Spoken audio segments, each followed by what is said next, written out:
Music Scene Investigation is on the air. Glad you're with us, everybody. Thanks for joining us today.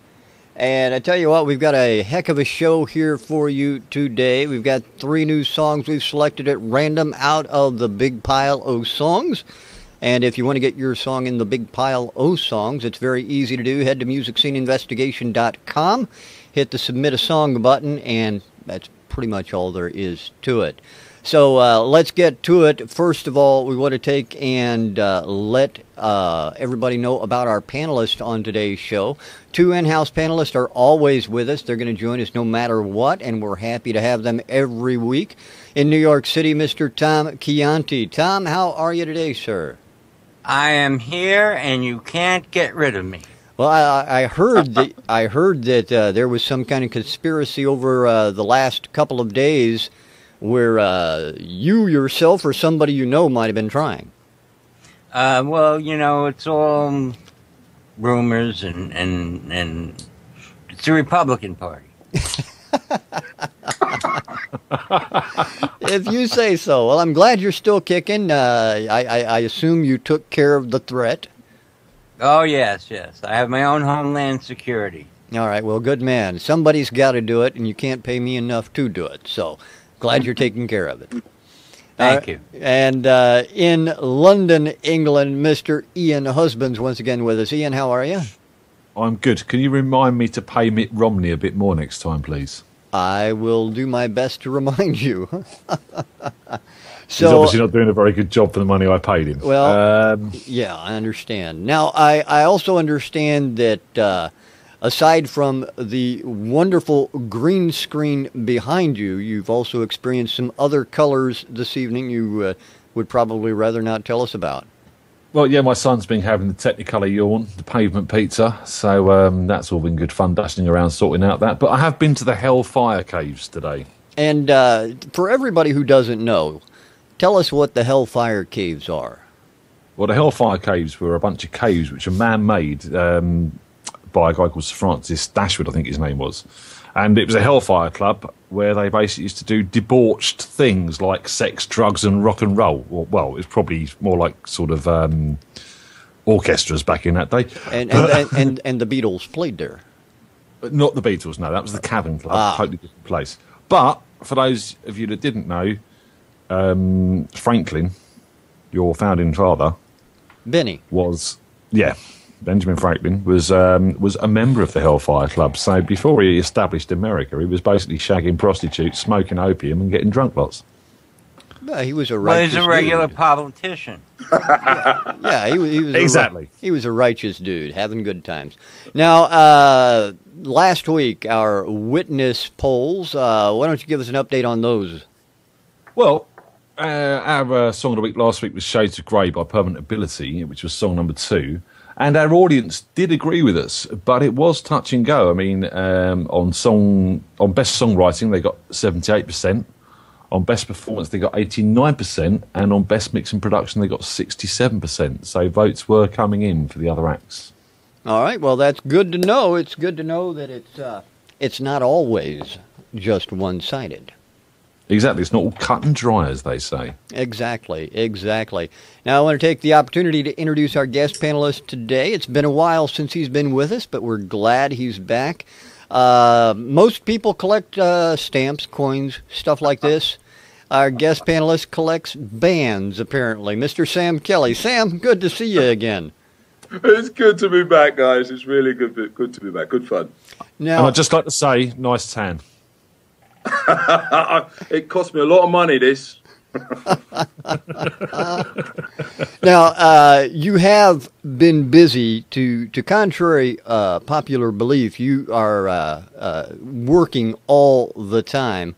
And you have been extremely busy. I know you've been on tour. You're going back on tour, in studio, going back in studio.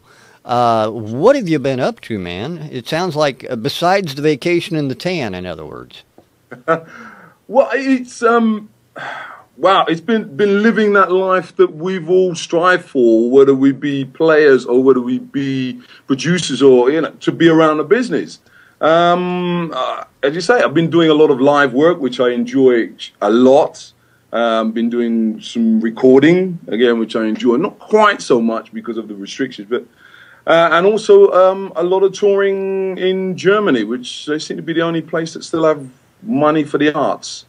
So it seems, but I could be wrong. But out of the places in Europe that I've been to, they seem to still have a bit of money for that.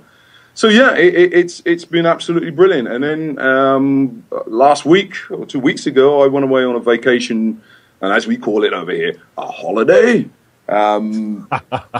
for 10 days, and absolutely brilliant. Just did nothing but do all the things that you do on holiday, like just eat and sleep and spend time with my missus, and yeah, just relaxed. I don't want to use the word chill, but just relaxed. And I'm back, and the day I got back, I did a gig. Brilliant. Now, aside from touring and a gig, I know that you've also been in studio working on I hope I'm allowed to say this. Well, I think I am, because we had John on a couple of times, and we've talked about it. A new Cymande album. What can you tell us about it? How's it going? Where are you at in the process? It's going very, very well. It surprised me in as much as some of the guys, we hadn't played together for over 30 years, probably getting close to 40 years as a band. And some of us had continued playing, and some guys hadn't, had got out of the business altogether. And my big worry about it was really whether we could get back after all this time and actually make music together and still have a bit of magic there. It took a little bit of doing, obviously, but yes, in a nutshell, to answer your question, it's come together really well. The music has gone off in a slightly different direction, whether it's for the better or for the worse, I'll leave that up to the public to decide. But it's been good getting back with the guys and getting some of those fun things that you do in the studio, and realizing, yes, we actually do like each other, which is very, very important. Yeah. Yeah, I know what you mean by that. Now, as it goes, getting back with the band, getting back with the same guys you played with from 20 or 30 years ago, the studio time. I mean, I know you were in studio then, you're in studio now. What has struck you as the biggest difference between then and now from a studio time perspective? It's really or just on a practical level, how quickly things they're able, the engineers and the technicians are able to put things together.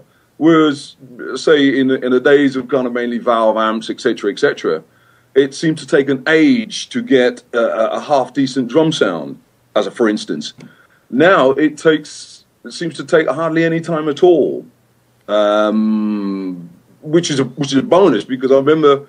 It's sort of, I suppose all swords have a two-edged sword in the sense I mean it, that when I was 20 years or 30 years younger, I had the energy, but it took twice as long to get a sound. Now I'm that much older, it's taken a lot less time, especially on the bass drum, if you know what I mean. The thing that normally clears a room when a bass, can you give us a bit of the bass drum now? And it's going dum, dum, dum, and it goes on and on, Ariston. That's changed. So things like that, it's a lot quicker. It's a lot quicker now, and I really appreciate that side of it. And also, one of the things, besides getting John Schroeder back, which is a really big bonus for us, because he knows the band and knows the music, we managed to get the same engineer. Really? Yes. Then we managed to, John and the guys, managed to kind of get it. The guy Alan. Oh gosh, forgive me. I can't remember his second name. Get him out of retirement to come and act as chief engineer on this. But it's funny watching him in the studio, because obviously we're putting this stuff down on Pro Tools, and he's used to kind of sliders and the old style setup. So the person who owns the studio actually does all the physical stuff, but he knows what he wants, and he's able to communicate the sound that he wants, and he actually still puts up the microphones around the drums and things like this.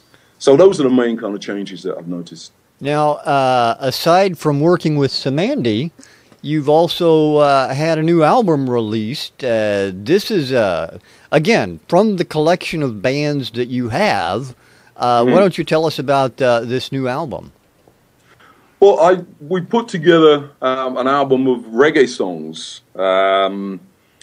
it's a combination. The music really came from some of the Cymande tracks that we did on our first three albums, and also with a friend of ours, or a very, very good friend, my longest friend, person I've had the longest friendship with, I should say, a guy called Jimmy Lindsay, who had a hit probably 25 years ago. He had a reggae version of, remember the Commodores' Easy? Yeah. He had a really big hit with that over here. So he did a reggae album. So basically what we've done is that we've taken some of the songs from that album, and we've taken some of the Cymande songs, and we've married the two together, and not try and make it sound, to be honest, not make it sound like a Jamaican rhythm section, because I was born there, but I grew up here, and obviously all the influences, my musical influences are from here. So I'm not a heavy-duty reggae player, or none of us are, but it's still that influence, and the rhythms are based around that. You know, with a little bit of funk thrown in here, and a little bit of jazz, and there's all sorts of flavors in there. But it's based on a reggae feel, I should say. And the band is Fuwakan. Fuwakan. Yes. And F-O-W-O-K-A-N. F-O-W-O-K-A-N. Now, if somebody wants to pick up a copy of the album, where can they find that at? Can they go to your website and get a link to it? The best thing is, exactly, come to my website, which is sam-kelley.co.uk. It's good to have friends. Spot on. Yeah, come there, because there's nothing in the shops. All right, so they can get that at sam-kelley.co.uk. Now, you said you were getting ready to go back on the road again. Where are you headed back out to? Is it Germany again? That's correct, Rich. Yeah, we're back out with a guy called Jeff Atchison, Australian guy that I've worked with for many, many years. Super guy to work with. For many years he was a sideman, and then he took the leap, or took the step to starting his own band. So he's still very much in the sideman's thinking, that camp, if you see what I mean. And as much as elaborate on that a little bit, I get more solos with him than I do in my own bands, if you see what I mean. Which is nice. I love soloing. But he's very sympathetic with the musicians around him. It gives them a chance to express themselves. Obviously, the part of the trick is to know, or have a feel of how far you can push a thing without swamping it, if you see what I mean, as being given that license. Right. No, I understand that completely. Now, the Cymande album, I want to turn around and ask you one more question about it before we get into some of the reviews we're doing today. Yes. How close is that to completion, and where are people going to be able to follow the progress of that, and hopefully get a copy of it when it's available? Well, at the moment, we haven't actually got a record company yet. That's still being negotiated. Because obviously, I think at the moment, we have an idea that there's still a lot of fans out there, and there's still a lot of people who know about the band and still remember the music. But we still don't really know, to be absolutely honest, we still don't really know where the band is, if you see what I mean, as far as the market's concerned. So we haven't actually got a record deal yet, but hopefully we should have the rhythm tracks completed by Tuesday, because that's when I have to leave the studio. I have to get ready to go tour. So there's that deadline. And hopefully the album should be finished by early. I think the idea is to try and get it released by spring of next year. Oh. That's the time that we're working towards at the moment. Whether that happens is another matter, but that's what we're working towards at the moment. All right, excellent. Now, if anybody out there wants more info on Sam Kelley, what he's doing, where he's at, you can follow him, sam-kelley.co.uk. All right, Sam, I love having you back on the show today, as well as the other two guys with you here.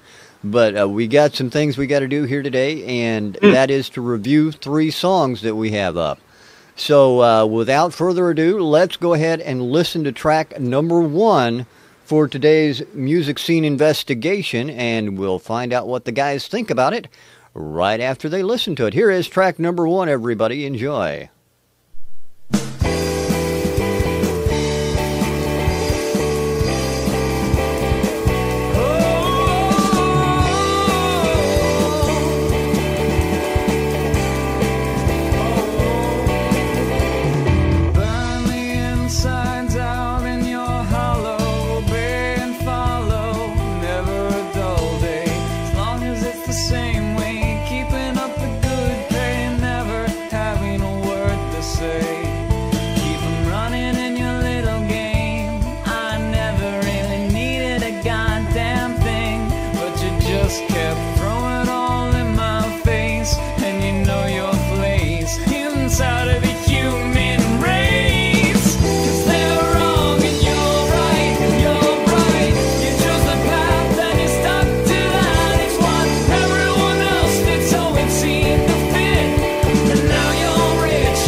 That is song number 1 on today's MSI. I want to head over to Ian Husbands, find out what he thinks about it. Ian, what do you think about song number 1?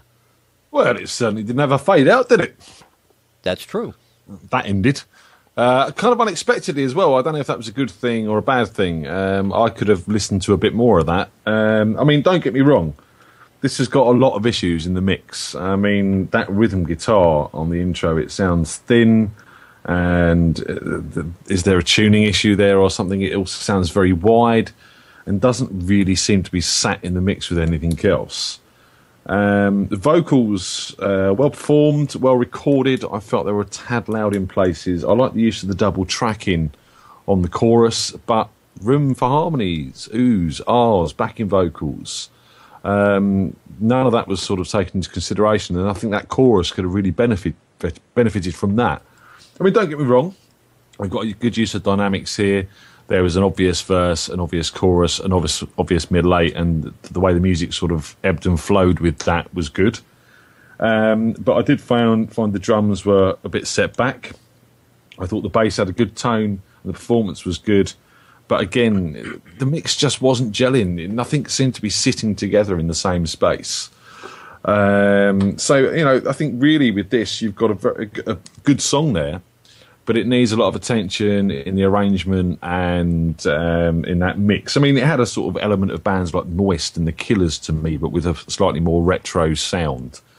The lyrics were strong, actually. I mean, there was obviously a social commentary going on there, and I like that sort of thing. Lyrics with a meaning to me is good, but I couldn't make them all out all the time. Sometimes that double tracking wasn't hitting quite right, and sometimes I think a bit more compression on that vocal would have pulled it into the mix. This really is a big mix situation that needs doing, and I'm sure Tom will shed a bit more light on what he feels needs to be done with this. But yeah, the mix needs a lot of work. All right, I appreciate that, Ian. Thank you, and let's find out what Tom thinks about the mix, among other things. Tom? Well, I tend to agree with Ian on a lot of things. That rhythm guitar in the beginning just did not seem to be of the same song. It was too big, too grungy, too something. I think the main problem with the vocal coming in and out, there were too many words and he didn't enunciate clearly. I liked the performance, but there was a lot to take in the space allowed. You could hear everything, but it lacked clarity. You could hear the stick, the bass, and everything like that, but it wasn't well defined. It didn't really hit me. I mean, a song like this should come out and like bam, hit you right away, because it starts off pretty much right away. I thought the ending was kind of cool. There's definitely potential here, but maybe retract the vocals with more attention to pronunciation, maybe even add some background vocals. They played well. It was just overlapping a little bit on the performance, things not having the space. But I think it's a good demo. All right. Thank you, Tom. And let's find out what Mr. Sam Kelley thinks. Sam, what do you think of track number 1? I agree with a lot of things that were said by Tom and Ian. I've written some stuff down here. I thought the intro was too loud. The balance between the 8-bar or whatever intro it was there and the drop down when the verse started was really marked. It's the sort of thing that I would expect on a live performance when I'm in a pub, for instance, when a band has to keep a lot of that control on stage. Funny enough, I liked that guitar riff that was going through it. I could have done with more of that. I thought that halftime middle eight bridge was a bit of a cop-out. Could have thought about something to do with that a little bit more. But really, the other two guys have covered pretty much what I felt about the track. Yeah, it just needs a little bit more thought and a little bit better mixing. All right. I appreciate it, Sam. Thank you very much. Let me take the time, everybody, to let you know the name of that song and the artist. It was called Like a Hammer to the Jaw by a group called The Thick. And we appreciate their sending that into Music Scene Investigation.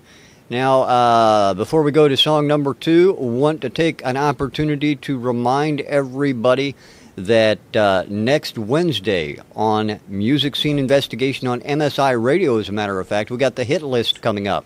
We're going to be selecting our artist of the month or band of the month from the month of, what was last month? September. So we'll find out who that is. Join us. We have 5 tracks we need to cover on this Wednesday's MSI hit list.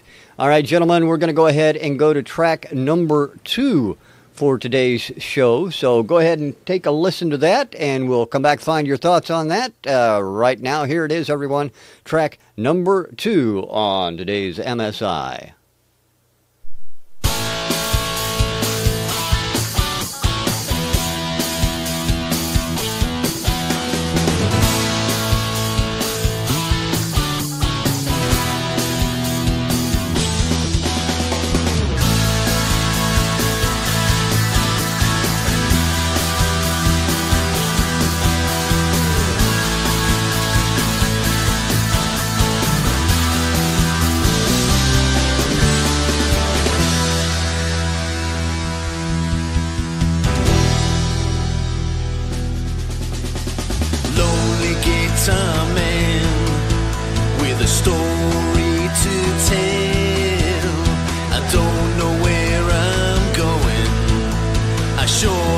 it ain't hell. I'm a long, long way from home now, miles and miles away.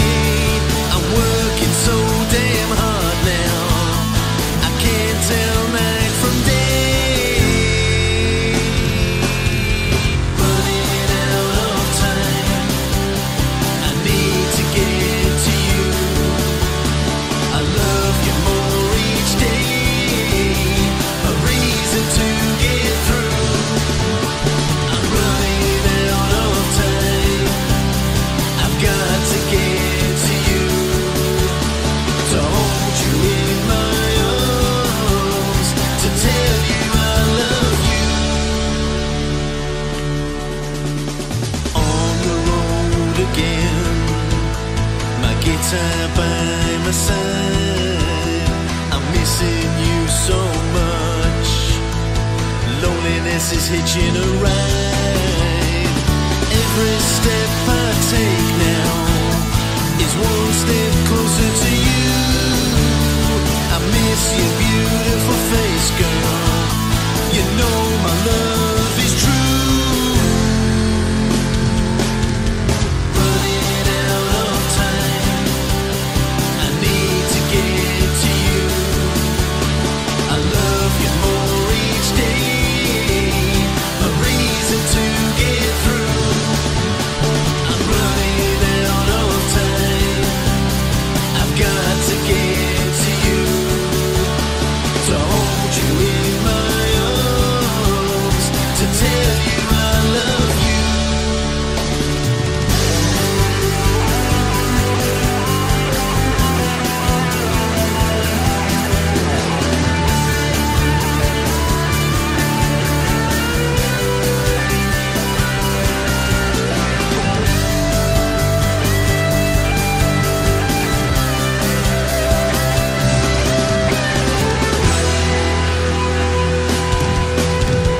Running out of time, I need to get to you. I love you more each day, a reason to get through. I'm running out of time, I've got to get to you, to hold you in my arms, to tell you I love you, to hold you in my arms, to tell you I love you.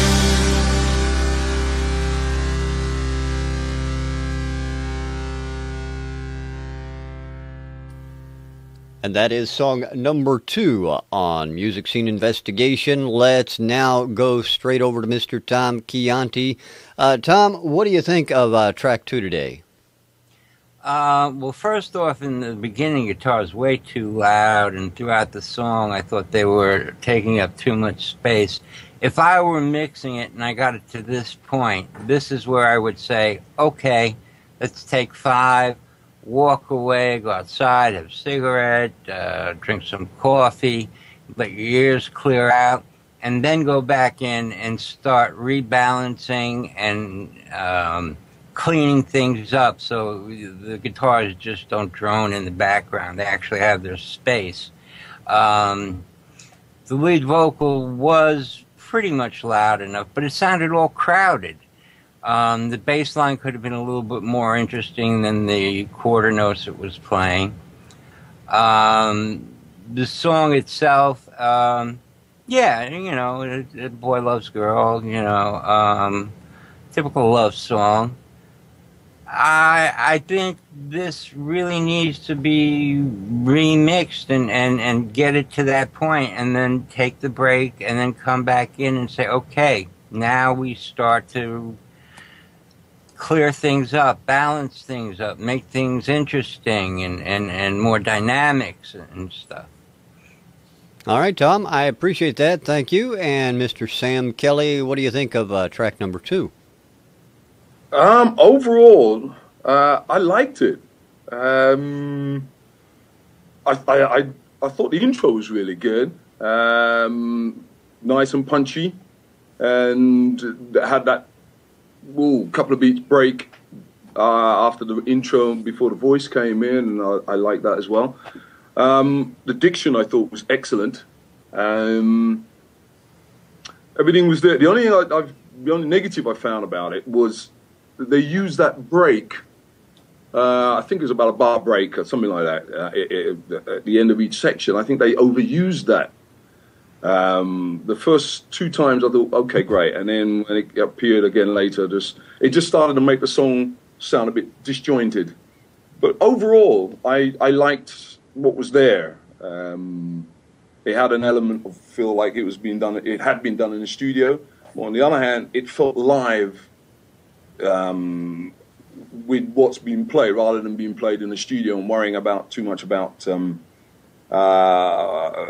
what I call studioitis, of trying to get everything exactly right, rather than going for a performance. So overall, I liked what I heard. All right, I appreciate it, Sam. Thank you. And let's go to Mr. Ian Husbands. Ian, your thoughts?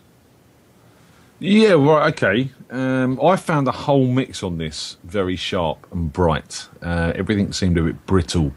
And I think this, to start with, could benefit from better mastering or some mastering to reduce the top end of the EQ and all of that, and just give it a bit of warmth and a bit of fullness. Because it was all up there in the top range, which did make it sound very tinny. Don't get me wrong. As a mix overall, you could hear everything quite well. I agree with Tom. There was a guitar that was dead centre with the vocal, which was just crowding the vocal, and it needed that space. So more use of panning and stuff like that. The vocalist can sing. I found him a bit whiny, I must say. But I think the problem with the vocalist on this is that it was too comfortable for him. It was down in his range. He didn't really have to work hard for it. I'd change the key of this and make that vocalist work a bit harder. There were times when there was auto-tune used in there. It didn't need to be used. The guy can sing. He should have gone back and re-recorded those parts rather than just going, I'm going to tune it and leave it at that, because it was obviously being done. So, change the key of the song, make the vocalist work a bit harder. He can obviously reach the notes. He's got a voice. Don't rely on auto-tune. Go back and record those parts and really push it up a bit and make him work for it. Lyrically, it was a tad cliche, wasn't it? I mean, there was a hook there. The chorus was quite strong in melody, but the lyrics were a tad cliche. I like the ending, but I mean, overall, as a song, it's nothing that hasn't been done before. I mean, I wouldn't object to listening to it again, but I certainly wouldn't rush out and buy it for my collection. All right, Ian, I appreciate that. Thank you very much. And you heard the auto-tune. I didn't hear the auto-tune. I've listened to that song at least twice as many times as you have, so you got good ears on that. Now, it was only on a few key words on the chorus mainly, and it was in the lower end of his range as well. So, I mean, why he didn't just go back and re-record those parts? All right, fair enough. Fair enough. All right, everybody, the name of that song is Running Out of Time, and it's by Shaun C. Bryant. So, Shaun, thanks for sending that track into Music Scene Investigation. And before we move on, I want to remind everybody that Walter is in our audience every week. He drives the Indie Music Bus, social networking for musicians and for people who are out to find great musicians. So get on the bus, the Indie Music Bus. All right, gentlemen, we have one more track to go on today's program, so let's get to it. Listen to track number 3 on today's MSI.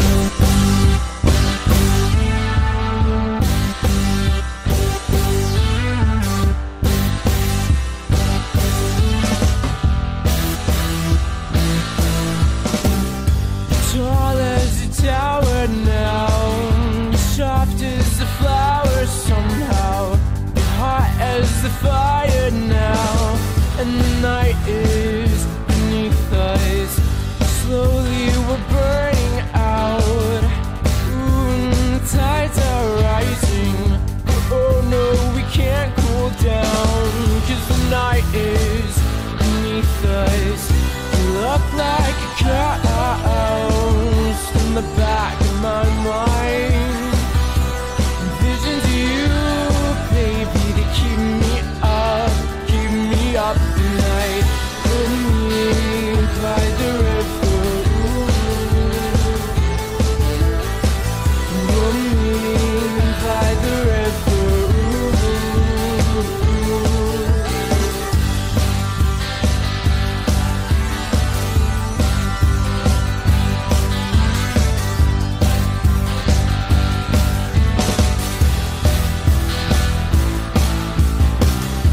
Thought I could map this town out on the back of my hand, but my compass cracked and the night is beneath us. Hey you, lazy lover, what's on your mind? Go your own way, but I'll never forget you. You look like a ghost in the back of my mind. Visions of you, baby, they keep me up the night. Put me by the river, put me by the river.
Song number 3 on today's MSI. There you have it. We're going to go straight to Mr. Sam Kelley first.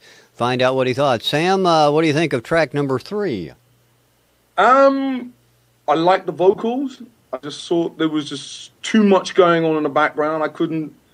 It felt very disjointed between the vocals and what was going on between the drums and the other instruments and what were going on there. But I couldn't tell whether they were real instruments or synthesizers and things like this. I kept getting pulled to them when I wanted to actually listen to the vocals. Basically, that's what I found. I couldn't take about it. There was just too much going on, and there was no dynamics in the song for me at all. For me, this is the first one that really needs to be taken away and really needs to be thought about again. A rethink on it as a song. Didn't do anything for me at all. All right. Except for the vocal. Okay. All right. Fair enough, Sam. I appreciate that. And Ian, what's your take on track 3? You see, I actually think there's a really good song here. But that mix was just all drums, vocals, and synths. There was guitars and bass in there, but you really couldn't hear them in any sort of sense of form. I mean, and as it was, the drums sounded muddy. The bass was muddy and lacked any sort of clarity. The vocal mix was pretty cool. That worked. But until the synths came in, then they just washed over everything. There's some really good performances here. I did like the guy's voice. It's got, again, I think people were saying in the chat, Robert Smith, The Cure. And again, there's an element of The Killers in here for me as well, which I think we're hearing from a lot of bands at the moment because it's that sort of modern sound, that modern retro sound which people are trying to get. I mean, lyrically, it sounded quite fresh. There was obviously quite a strong arrangement there and some interesting parts going on. As Sam said, it did all seem to sort of sit up on one level dynamically. But I think that's really, because the mix was not done properly. It really needs concentrating on the mix. There are some good performances here. There's a good song here, and I think there's a very current song here. It's just mixed like that, it's going to go nowhere. All right, I appreciate that, Ian. Thank you. And over to Mr. Tom Chianti we go. Tom, what do you think of track 3? Well, I agree with a lot of what Ian said. My biggest problem was that, there was guitar and bass there. They should have been brought out more. The synths wash a lot of that away. It needed to be much clearer. Everything was muddy except the vocal, and I couldn't make out every word he said. And that needed to be treated better, brought up more. The synths thinned out, spread out, more panning. I think a remix, or as Sam says, a rethink, would probably benefit this song a lot. I liked it. I liked the intro especially, but it didn't live up to its intro. All right, I appreciate that, Tom. Thank you. Now I want to take and introduce you to that track. That track is called The Night Beneath by GAC. So thanks for sending that track into Music Scene Investigation. And if you want to get your music heard in front of the panel, very easy to do. MusicSceneInvestigation.com. Submit a song at the top of the page. You'll find all the guidelines on how those songs need to be submitted. We'd like MP3 files under 5 minutes and radio friendly, the most important aspects of that. You can read it all at MusicSceneInvestigation.com. And gentlemen, we have a final task for you. After reviewing those 3 songs, you got to find out and decide upon a song of the week. So I'll let you argue it out amongst yourselves and figure it out. Firstly, I'd like to remind everyone to click on the Beer Witness button on the website and let us know their thoughts as well, where you get a chance to vote on best songwriting, best performance, and best mix and production from the songs you've heard on today's show. Very good. As for what I'm going to choose, I have no idea.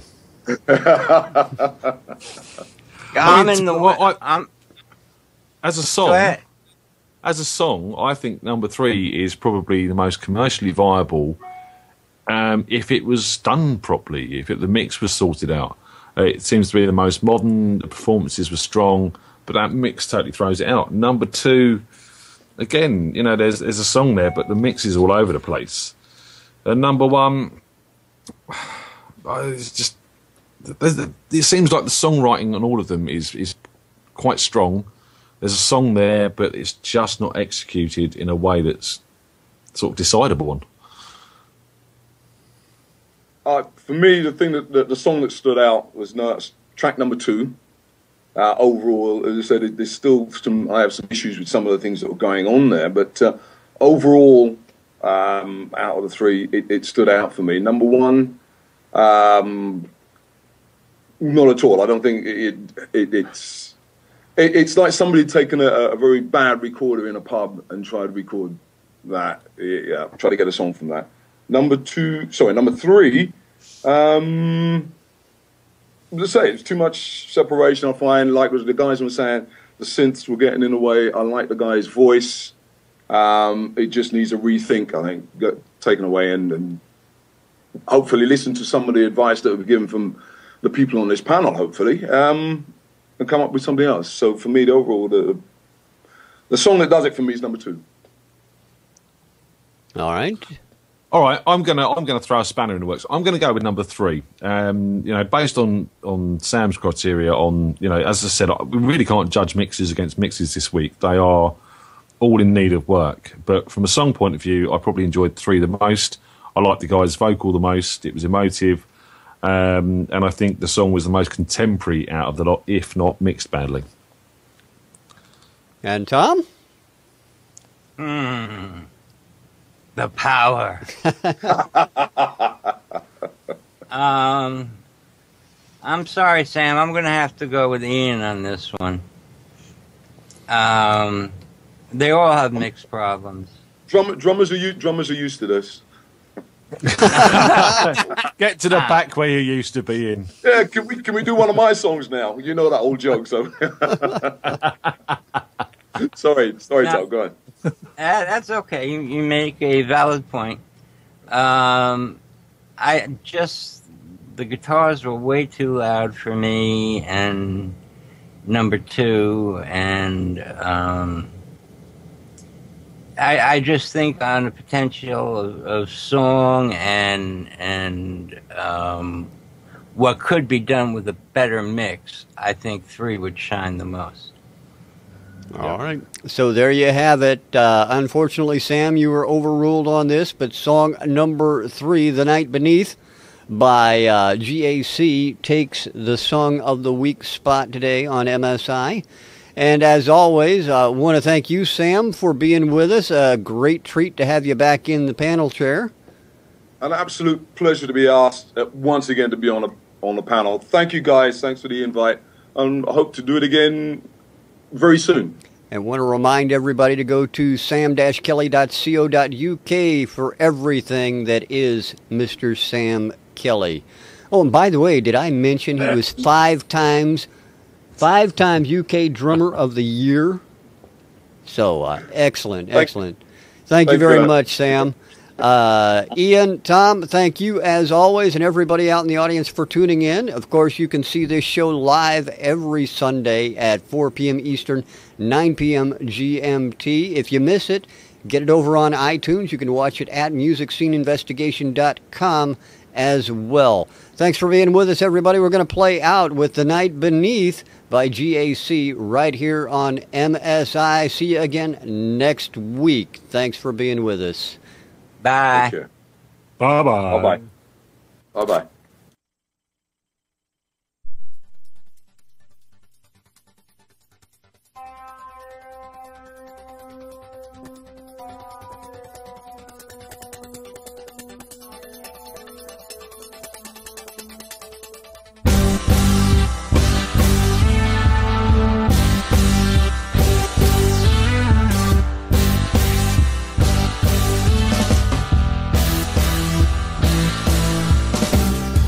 Tall as a tower now, soft as the flower somehow, hot as the fire now, and the night is beneath us. Slowly we're burning out. Ooh, and the tides are rising. Oh no, we can't cool down, 'cause the night is beneath us. You look like a cloud in the back of my mind.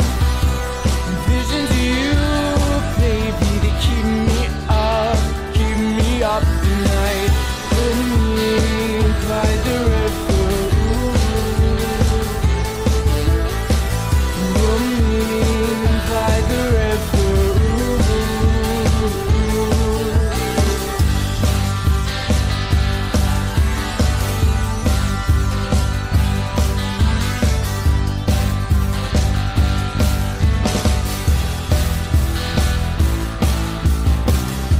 Thought I could map this town out on the back of my hand, but my compass cracked and the night is beneath us. Hey,